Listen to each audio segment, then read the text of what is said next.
Winter had wrapped our small town in a thick, white blanket, muffling every sound, every laugh. For me, Lily, the silence was deafening. It had been that way since Mom left, leaving a hollow space in my heart that the cold wind seemed to whistle through.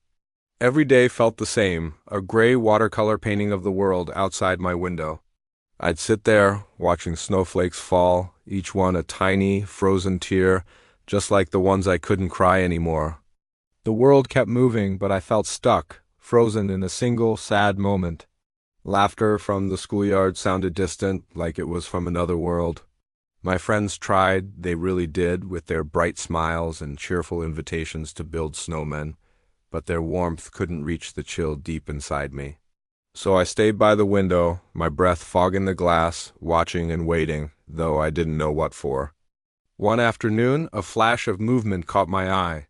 Against the stark white snow, a patch of scruffy, caramel-colored fur. It was a dog, thin and shivering, with eyes that held a sadness I recognized. He was digging desperately in the snow near our back porch, his movements weak and slow. He looked up, and for a moment our eyes met. There was no bark, no growl, just a silent understanding. He was alone, just like me. My heart, which I thought had turned to ice, gave a small, painful thump. I couldn't just leave him out there. Slipping on my boots, I quietly opened the back door. The cold air bit at my cheeks. I placed a bowl of leftover stew on the steps, then quickly retreated inside, watching from the safety of the kitchen window. He approached cautiously, sniffing the air, his tail tucked low. After a long moment, he began to eat, hungrily, his whole body trembling. It was the first time in a long time I felt something other than emptiness. This became our secret ritual. Every day I'd leave out food and a bowl of fresh water. He never came too close, and I never tried to touch him. We were two solitary figures in a vast, white landscape, connected by a thread of quiet companionship. I named him Buster, though I only ever said it in my head. I'd talk to him through the glass, telling him about my day, about the books I was reading. About Mom, I told him how she used to love the snow, how she'd catch flakes on her tongue and her laughter would echo through the trees. Buster would just sit and listen, his head cocked to one side, his soulful eyes fixed on me. He never judged, never offered advice. He was just there. And for the first time since everything changed, I wasn't entirely alone in my grief. My dad noticed the change in me. "You seem a little brighter, sweetie," he said one evening, his voice gentle. I just shrugged, not ready to share my secret friend, but he was right. The gray world was starting to show tiny hints of color again. The winter raged on, burying us in snowstorm after snowstorm. I worried about Buster constantly. One night, the wind howled like a hungry wolf, and the temperature dropped to bone-chilling lows. I couldn't sleep, picturing him out there, cold and alone. I crept downstairs and opened the back door just a crack. "Buster," I whispered into the storm, my voice swallowed by the wind. "You can come in." I left the door slightly ajar and a warm blanket just inside, hoping he'd understand. I went back to bed, my heart pounding. The next morning I rushed downstairs.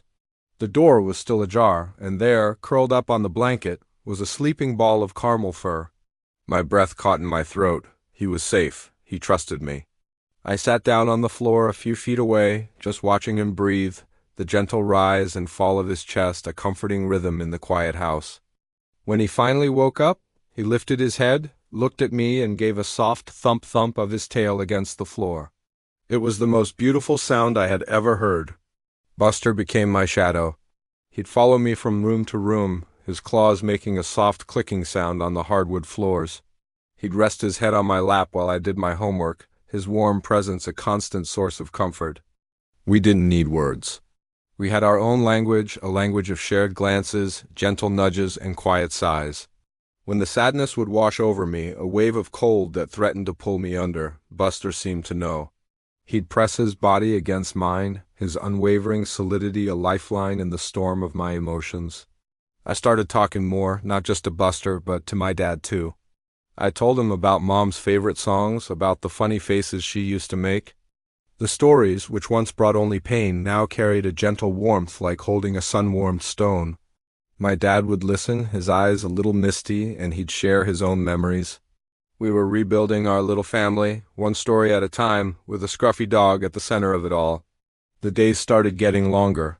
I noticed it first in the way the morning light slanted through my window, a little yellower, a little warmer. Then one day I heard it, the drip, drip, drip of melting snow from the eaves. Spring was coming. I took Buster for our first real walk on a leash. The air was crisp and clean, filled with the earthy smell of thawing ground. Buster was ecstatic. He bounded through the slushy snow, his tail wagging furiously, his nose twitching as he took in a world of new smells. I found myself laughing, a real, genuine laugh that bubbled up from deep inside me. The sound surprised me. It felt foreign, yet wonderful. As we walked, I saw the first green shoots of crocuses pushing their way through the dirt. A tiny, defiant splash of color in the monochrome world. It was a promise. A promise that even after the longest, coldest winter, life returns. That warmth and color and joy can find their way back. Looking at Buster, chasing a leaf blown by the gentle spring breeze, I realized the hollow space in my heart wasn't so empty anymore.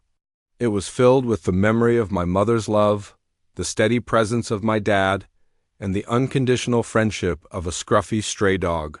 Buster had come to me in the deepest winter of my life, a silent companion in the darkness.